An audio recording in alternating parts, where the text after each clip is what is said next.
Hello friends, आज हम पढ़ेंगे कक्षा आठवीं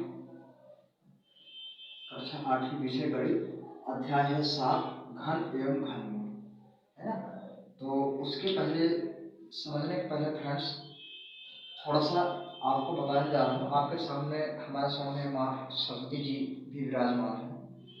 तो यदि आप इस वीडियो को शुरू से लेकर के अंतिम तक जरूर देखें और समझने के लिए एकाग्र मन शांत मन होकर के एक बार माँ देवी सरस्वती का चिंतन करें, और चिंतन करते हुए जो है आप इस सवाल का अनुसरण करेंगे। क्योंकि क्या होता है, क्योंकि माँ देवी सरस्वती का चिंतन करने से मन आपका शांत एवं निर्मल होता है ना। और इस प्रकार से ऐसा नहीं है, क्योंकि देवी सरस्वती के पास जो है हमारा अंतर आत्मा जो चिंतन करते हैं उसका कनेक्शन जो है बहुत तीव्र गति से पकड़ता है। यदि आप बाहरी रूप से दिखा करके आप उसका गायन करेंगे तो उससे ज़्यादा यदि आप मन से चिंतन करते हैं तो उसका प्रभाव आपको बहुत तीव्र गति से पड़ता है ना।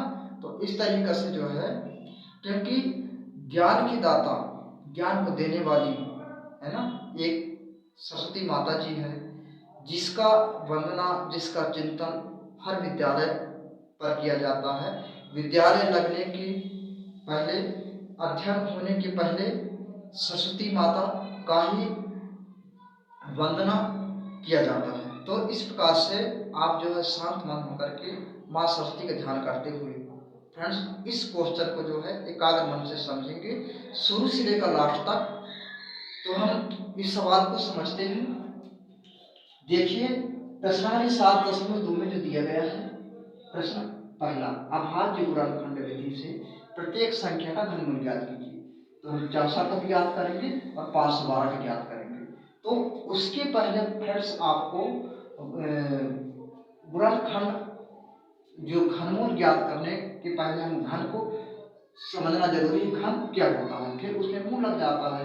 क्योंकि घन का मतलब होता है कि जो संख्या दी जाती है, जैसे कोई भी संख्या में 5 दे दिया, इसी 5 का ऊपर हम 3 लिखते हैं। घन का मतलब इसकी पावर 3 होता है, इसी को घन कहेंगे।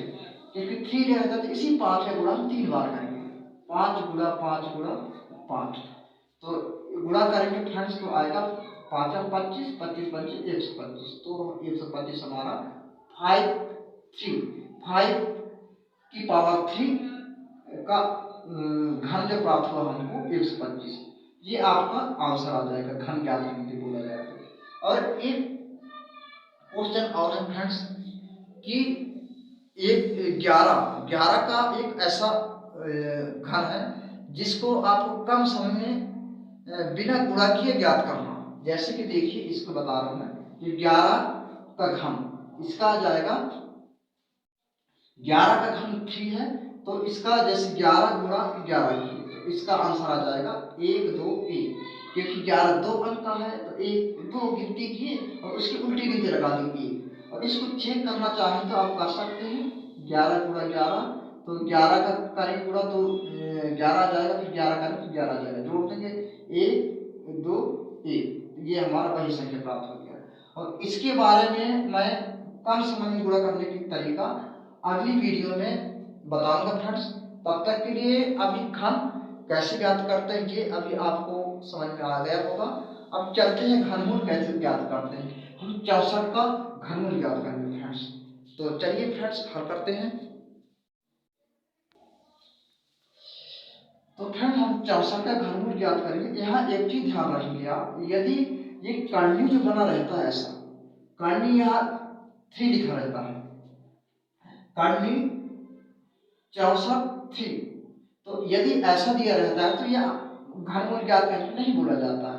यदि घनमूल ज्ञात करके बोला जाता है डायरेक्टली हमारे पास ये 64 दिया गया है। तो इसको सॉल्व करते हैं, देखिएगा कैसे हल करते हैं हम लोग। 64 इसको हल करते हैं, हमने 64 लिखते हैं यहाँ 64, और ये इस तरीके से किए।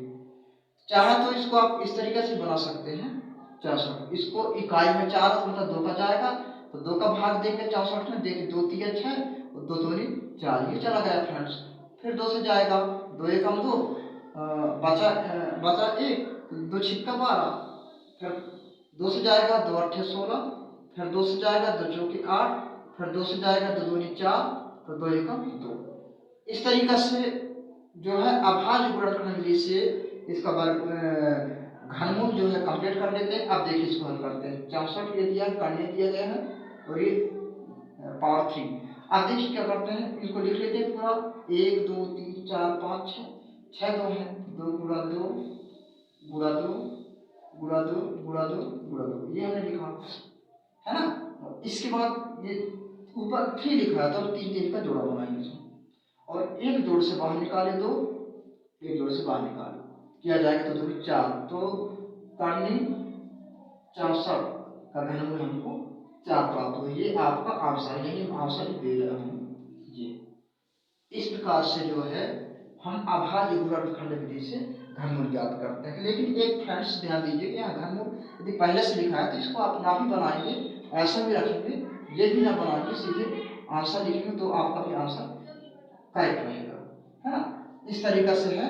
तो मैं यहाँ भी बना दिया हूँ, आप ना भी बनाएंगे तो भी चलेगा, क्योंकि ऑलरेडी प्रश्न में ये लिखा रहता है ना। तो चलिए फ्रेंड्स, इस प्रकार से 400 का कंप्लीट होता है। अब इस प्रकार से 512 का हल करेंगे हम।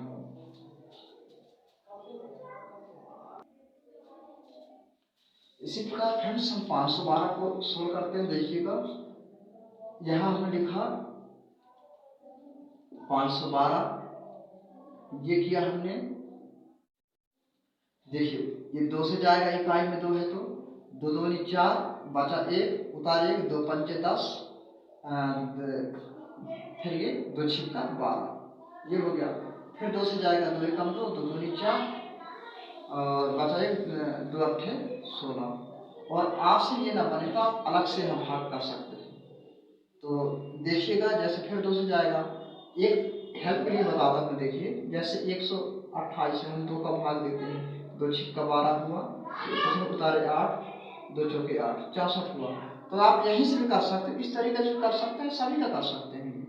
तो 2 का 2 छिक्का 12, 2 चौके 8, फिर 2 से जाएगा 2 तिये 6, 2 दूनी 4, फिर 2 से जाएगा जो पहले वाला आ गया 2 एकम 2, 2 छिक्का 12, फिर 2 से जाएगा 2 अट्ठे 16, फिर 2 से जाएगा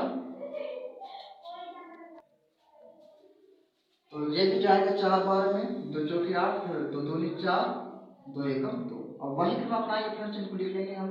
यहाँ दिया है 512 करने 3 बराबर कितना, 1 2 3 4 5 6 7 8 9, 9 2 2 गुणा 2 गुणा 2 गुणा 2 गुणा 2 गुणा 2 गुणा 2 गुणा 2, 1 2 3 1 2 3 1 2 3 9 हो गया। 3 3 का जोड़ा बना लिया हमने। ये 1 3 बाहर निकाले हम, 2, इससे 1 2, इससे 1 2, इससे 1 2 निकाले फ्रेंड्स। इसको पूरा कर देंगे, 2 दूनी 4 दूनी 8, क्योंकि इसका 512 का आया और इसलिए का 8, ये हमारा आंसर है। इस तरीका से ये अभाज्य गुणनखंड विधि से घनमूल ज्ञात, ये घनमूल है फ्रेंड्स, 512 का घनमूल 8 है। इस तरीका से सवाल था, और बाकी सवाल फ्रेंड्स आप हल करके ग्रुप पर शेयर करेंगे। मैं आपको एक सवाल देता हूँ, तीसरा नंबर किसी का, वो है 10,648, 10,648। इसका आप मेरे को घनमूल निकाल करके ग्रुप पर सेंड कर दें। इसको आप कोचिंग ग्रुप पर सेंड कर सकते हैं, है ना। चाहे तो विद्यालय ग्रुप पर सेंड करते हैं, चाहे तो मेरे पर्सनल नंबर पर भी सेंड कर सकते हैं, व्हाट्सएप कर सकते हैं, ना। तो इस वीडियो को फ्रेंड्स शेयर और सब्सक्राइब जरूर करेंगे जो नए स्टूडेंट होंगे। बाकी मिलते हैं फ्रेंड्स अगले वीडियो में, तब तक के लिए नमस्कार।